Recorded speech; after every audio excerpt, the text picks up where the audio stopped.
Todos somos españoles, nacidos aquí. Y esta es mi tierra, igual que la vuestra. Tenemos el mismo derecho a vivir aquí que vosotros. El mismo derecho a utilizar nuestra lengua, el español, que vosotros la vuestra. El mismo. El mismo. No somos fachas, somos españoles, patriotas. Que queremos que se defiendan los derechos de todos. Y no solo de unos pocos. De todos. Que todos vivamos en paz. Porque a lo que algunos quieren es que haya guerra civil aquí.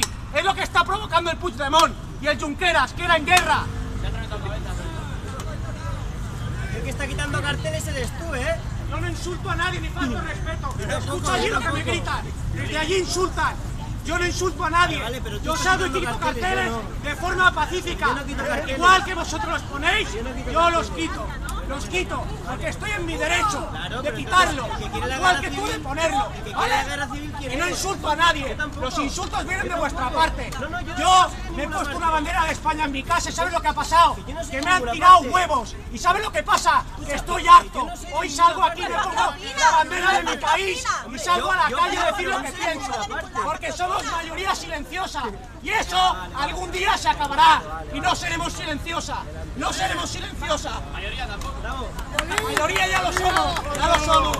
Ya lo somos. ¡Viva España! ¡Puta España! ¡Puta España! ¡Puta España! ¡Puta España! ¿Quién es el que insulta? ¿Quién es el que insulta ahora? ¿Quién es el que insulta al maleducado? ¿Vosotros o nosotros? Sois vosotros. Yo no he insultado a nadie. Porque falta de respeto. Sois irrespetuosos. Os creéis por encima de los demás. Y no sois más que los demás. Muestra el DNI español, venga.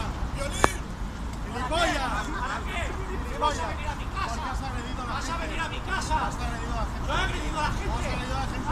Te va a caer la